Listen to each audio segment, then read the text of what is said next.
আপনি রাতে শুয়ে আছেন, মনের মধ্যে অনেক কথা, হয়তো অনেক দোয়া আছে, চাওয়া পাওয়া আছে, কষ্ট যন্ত্রণা আছে।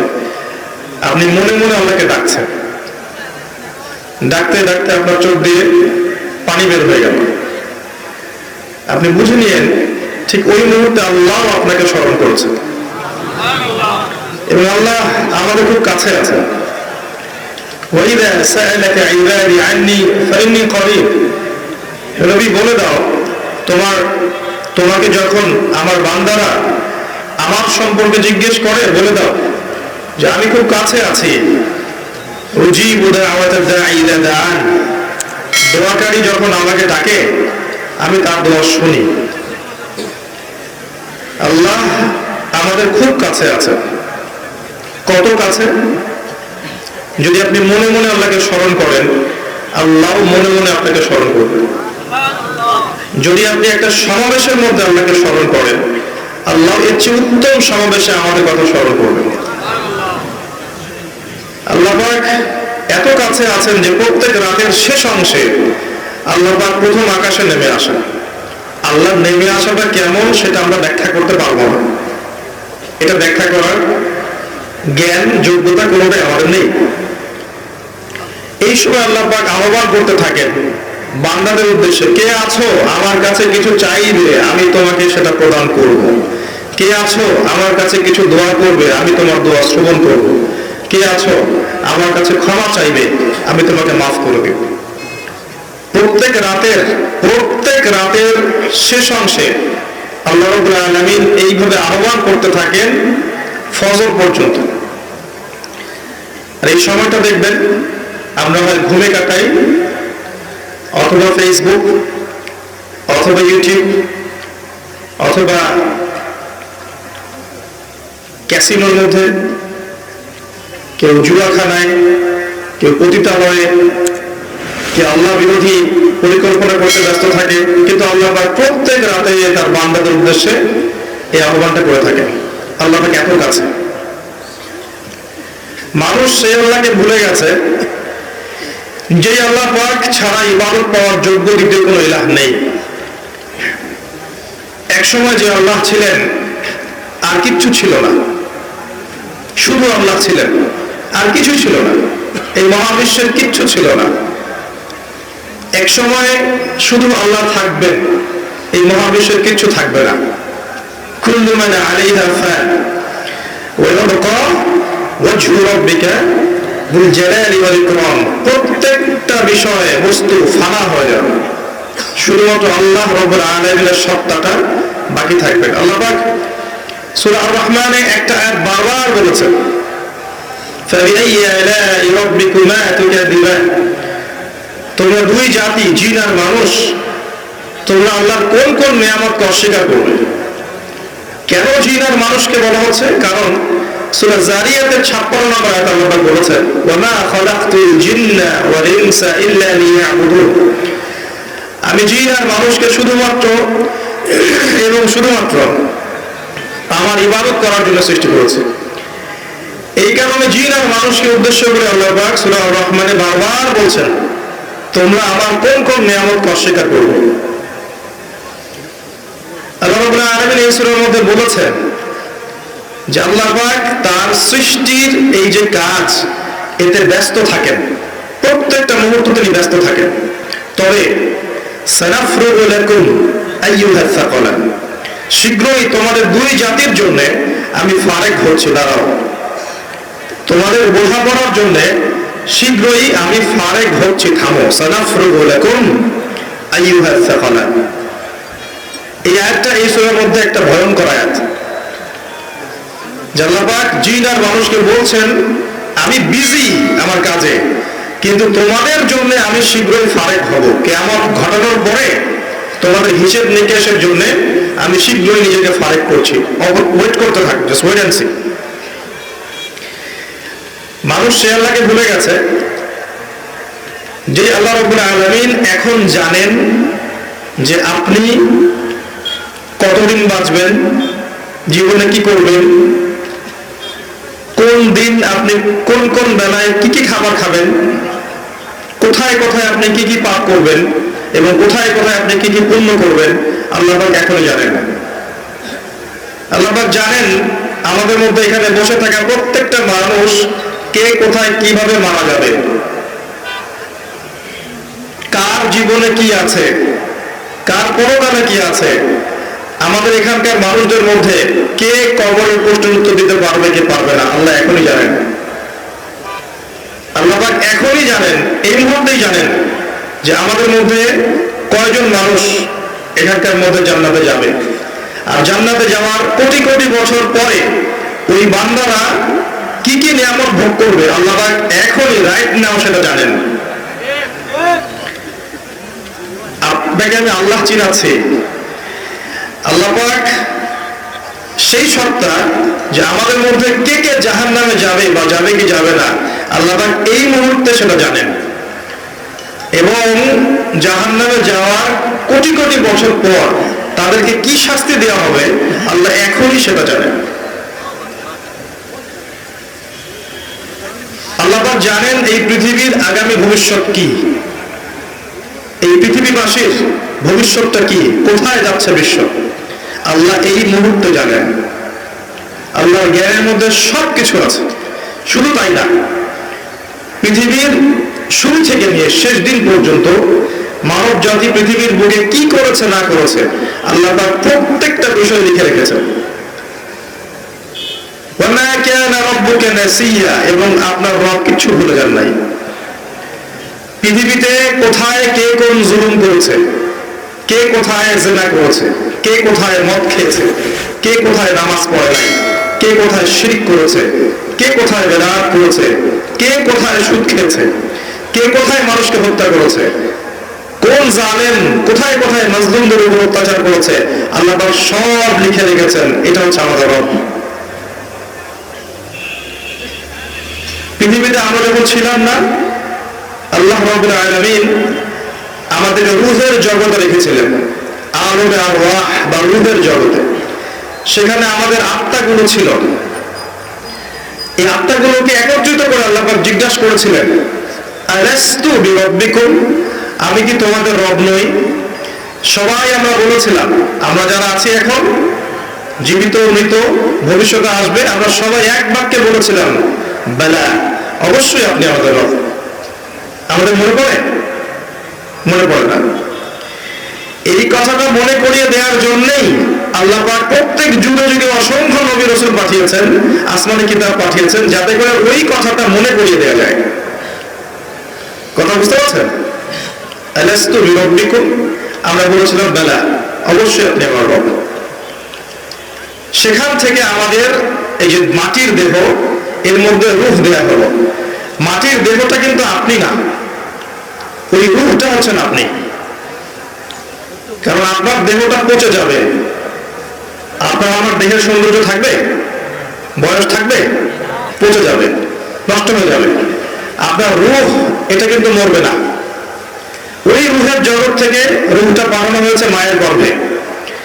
মায়ের গর্ভ থেকে এই যে দুনিয়ার জীবনে, দুনিয়ার জীবন থেকে হয় ইল্লিনে যাবে, না হলে সিজ্জিনে। তারপরে আবার রূহটাকে দেহে ফেরত দেওয়া হবে কিয়ামতের দিন।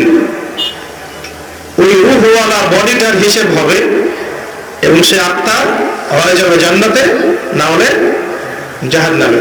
আত্মা কি মরলো? আত্মা একটা ভ্রমণ চক্র পার করলো। ইয়া আইয়াতুহান নাফসুল মুতমাইন্নাহ, আছে না? ইরজিই ইলা রাব্বিকি রাদিয়াতান মারদিয়া, হে প্রশান্ত আত্মা, তোমার রবের দিকে ফিরে আসো, সন্তুষ্ট ভাজন হয়ে ফিরে আসো। ফাদখুলি ফি ইবাদি, আমার বান্দাদের অন্তর্ভুক্ত হয়ে যাও। ওয়াদখুলি জান্নাতি, জান্নাতীদের অন্তর্ভুক্ত হয়ে যাও। এই রূহ আর আত্মা এর ব্যাখ্যা কি সায়েন্স করতে পারবে? আমাদের এডুকেশন সিস্টেম ব্যাখ্যা করতে পারবে আত্মা কাকে বলে?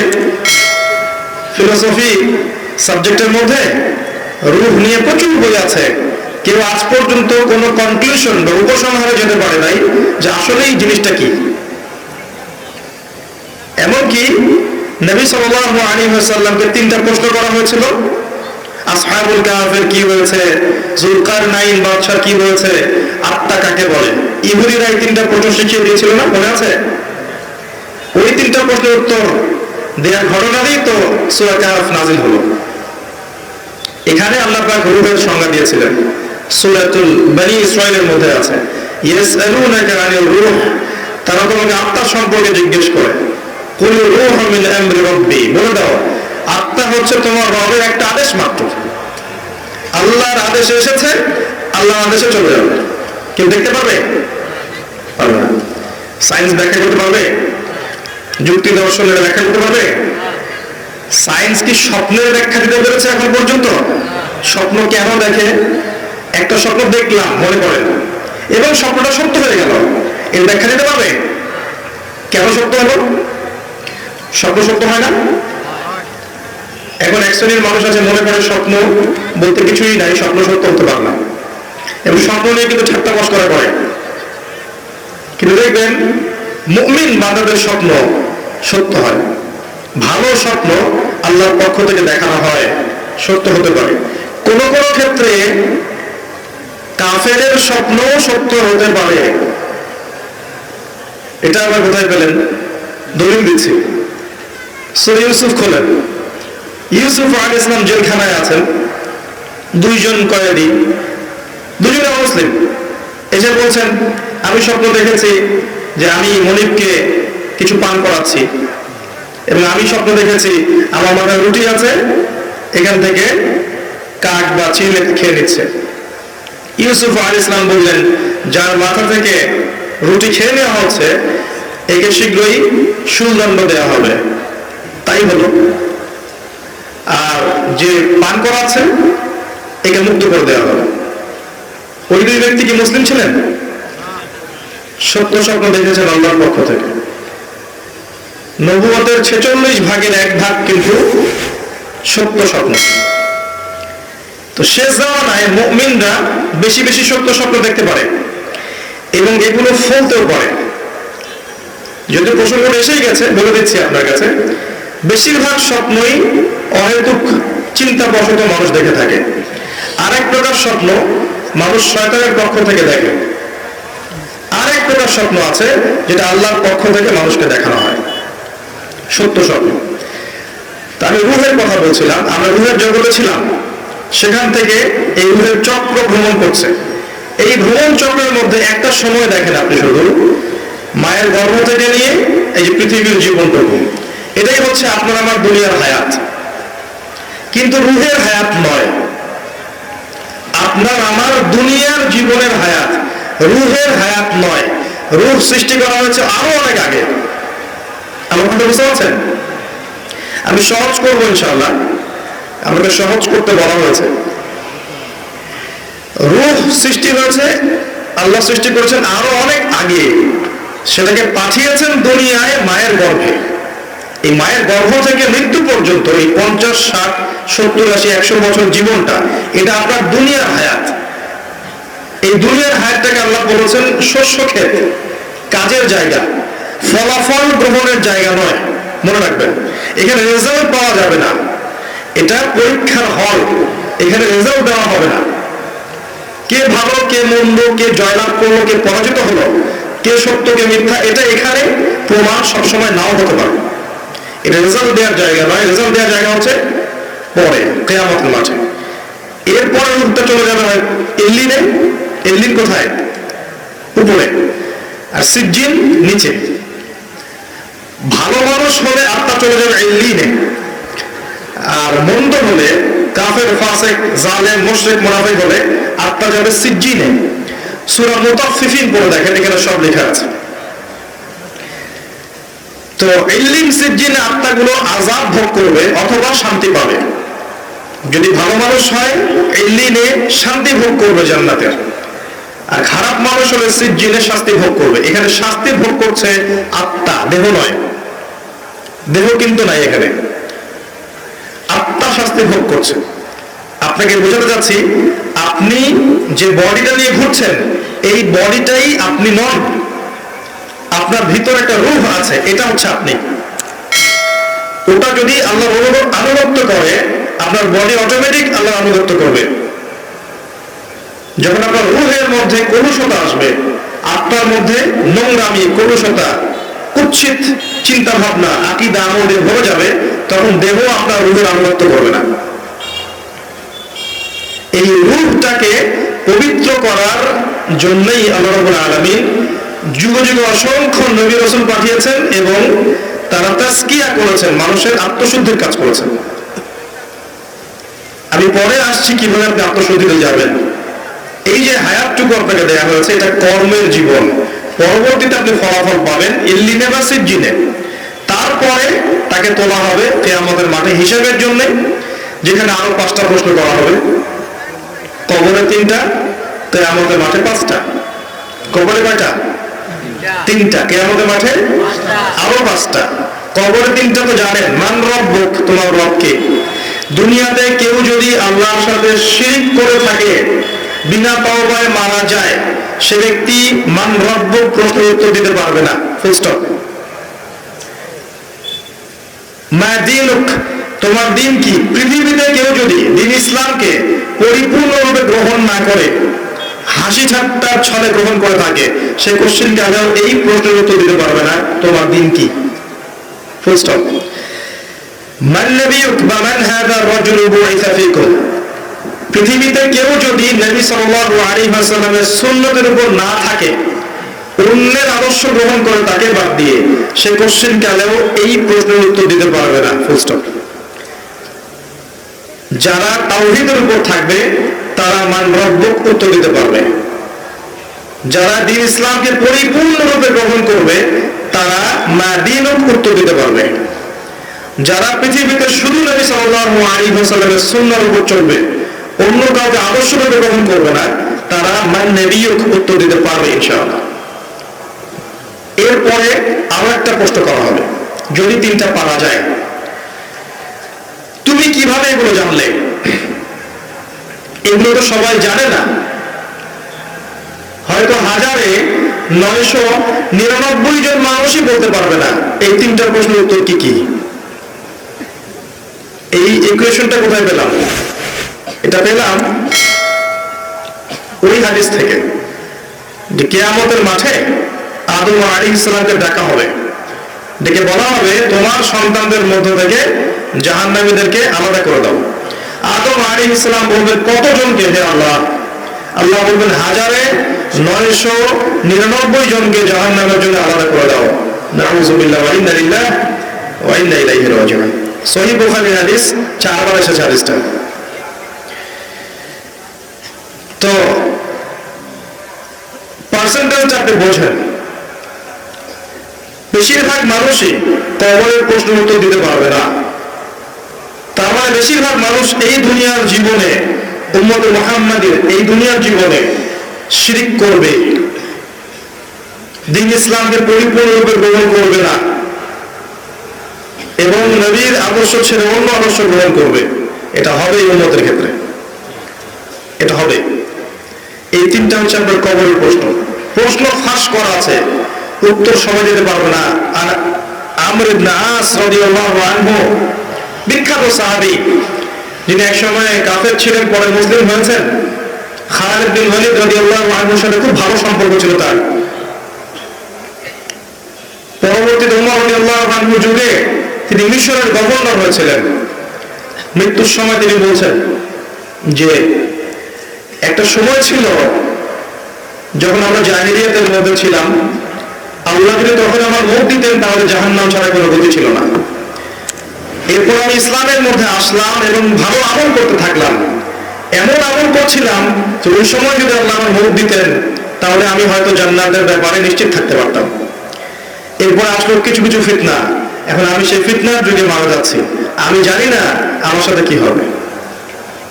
বিখ্যাত সাহাবী আমর ইবনে আস রাদিয়াল্লাহু আনহুর কথা এটা। তিনি তখন বললেন, আমার মৃত্যুর পরে তোমরা আমার কবরের পাশে বসে থেকো, তাড়াতাড়ি চলে যেও না। আমার কবরের পাশে বসে থেকো, তাড়াতাড়ি চলে যেও না। একটা উট জবাই করে গোশতগুলো বন্টন করতে যত সময় লাগে, এতটুকু সময় তোমরা বসে থেকো, যাতে আমি প্রশ্ন উত্তরের প্রিপারেশন নিতে পারি। বিখ্যাত সাহাবীর উক্তি।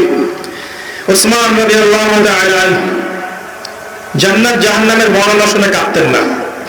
যখন কবরের কথা আলোচনা হতো, কবরস্থানে যেতেন, দরদর করে কাঁদতে থাকতেন। এরপর একটা সভ্যতা আসলো, আধুনিক সভ্যতা, যে সভ্যতা কবরস্থানকে লোকালিটি থেকে অনেক দূরে সরিয়ে দিল।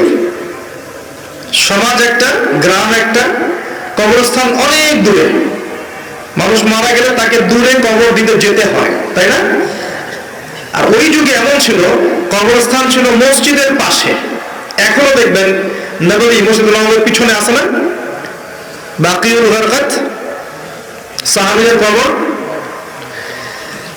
কারণ ছিল, যখন মানুষ এটা অতিক্রম করবে প্রতিদিন নামাজ পড়তে যাওয়ার সময় 5 বার করে, তার মধ্যে পরকালের ফিকির হবে, কবরের কথা চিন্তা থাকবে, কান্না আসবে, দুনিয়ার জীবন এর তুচ্ছতা সম্পর্কে আমাদের ধারণা আসবে।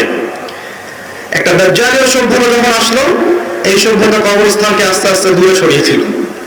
এখন বছরে একটা দিন পরে কবরস্থানে যান কিনা সন্দেহ আছে। তাই মৃত্যুর কথা মানুষের স্মরণ হয় না। আর তারা চায় যে আমরা মৃত্যুকে ভুলে যাই। তারা চায় যে আমরা মৌতকে ভুলে যাই, দুনিয়ার ভোগ বিলাস নিয়ে ব্যস্ত থাকি। এটাকে ওদের উদ্দেশ্য সফল হবে এবং আমাদেরকে ডমিনেট করা ওদের জন্য সহজ হবে। এই যুগে যা যা হচ্ছে, এগুলো কোনোটাই এমনি এমনি হয়নি। প্রত্যেকটা ঘটনার পিছনে কোনো না কোনো বিষয় আছে। এটা বুঝতে হলে আপনার নূর লাগবে। আমি বারবার একটা কথা বলেছিলাম, নূর লাগবে। নবীজি বলেছেন সাল্লাল্লাহু আলাইহি ওয়াসাল্লাম, ফিতনাটা এত ভয়াবহ হবে, অন্ধকার রাতে কালো পাথরের উপর কালো পিঁপড়া নীরবে হেঁটে গেলে যেমন হয়, ফিতনার ব্যাপারটা তেমন হবে। এত ডিফিকাল্ট। এখন আপনার পিএইচডি করার প্রয়োজন নাই যে এই ফিতনা চিনতে হলে আপনার কি লাগবে। কি লাগবে বলেন? আলো, নূর। আলো থাকলে আপনি দেখতে পাচ্ছেন, এই তো। এই নূর ওই কলুষিত আত্মা অর্জন করতে পারবে না। দুনিয়া পূজারী আত্মা দুনিয়াতে এসে দুনিয়া নিয়ে ব্যস্ত হয়ে আছে। দুনিয়ার পূজারী, দুনিয়ার টাকা পয়সা, ব্যাংক ব্যালেন্স, বাড়ি গাড়ি, ভোগ বিলাস, জিনা, মদ, পর্নোগ্রাফি, সুদখোর, ঘুষখোর, দুর্নীতিবাজ, জুলুমবাজ, এদের হৃদয়ের মধ্যে ওই নূর কখনো আসবে না। হৃদয়ে যদি এগুলো থেকে পবিত্র হতে পারে, তবে নিয়ে এর মধ্যে নূর আসতে পারে। হৃদয়কে এগুলো থেকে পবিত্র করার পর মনের মধ্যে যে হিংসাগুলো আছে, গীবত, তহমত, সমালোচনা, অহংকার, এগুলো সংস্কৃতিগুলো আছে, এগুলো ত্যাগ করার পরে যখন মানুষ কোরআন ধরবে, হাদিস পড়বে, নামাজি হবে, তাহাজ্জুদ গুজার হবে, সুন্নাহর পাবন্দ হবে, হালাল খাবে, আদর্শ পরিবার গড়বে, ইসলামিক সমাজ গড়বে, আত্মশুদ্ধি অর্জন করবে, বেশি বেশি তেলাওয়াত করবে, জিকির আজগার করবে, আল্লাহকে ডাকবে, আল্লাহর ধ্যান করবে, আল্লাহর জিকির করবে, তাসবিহ তাহলিল করবে, মউতকে স্মরণ করবে, পরকালকে স্মরণ করবে, প্রত্যেকটা কাজ আল্লাহকে সন্তুষ্ট করার জন্য করবে। তখন দেখবেন এই কলবগুলোর মধ্যে কি আসবে? আল্লাহর নূর আসবে ইনশাআল্লাহ। তখন সে ফিতনা রিকগনাইজ করতে পারবে, চিনতে পারবে ইনশাআল্লাহ। তো এই রূহটা যদি নূর দিয়ে আলোকিত করতে না পারি, পরকালে কবরেও নূর পাবো না, হাসরের মাঠেও কবরের নূর আসবে না। একটা আয়াত বলছি, সূরা হাদীদ আল্লাহ পাক বলেছেন, ইয়াউমা তারাল মুমিনিনা ওয়াল মুমিনাত ইয়াসআ নূরুহুম বাইনা আইদিহিম ওয়া বিআইমানিহিম। হে নবী, কিয়ামতের মাঠে আপনি দেখবেন মুমিন পুরুষ, মুমিন নারীদের জন্য তাদের সামনে এবং ডান দিকে আল্লাহর পক্ষ থেকে আলো এবং নূর থাকবে। মুনাফিকরা বলবে যে আমাদেরকে নাকতাবিস মিন নূরিকুম, তোমাদের নূর থেকে কিছু আমাদেরকে দাও, আমরা তো পালতে পারছি না। বলছিলাম ওদেরকে বলা হবে, কিলা রজিউ ওয়ারাকুম ফালতামিসু নূরা, ফিরে যাও পিছনে, পিছনে ফিরে যেয়ে নূর তালাশ করে আসো। দুনিয়ার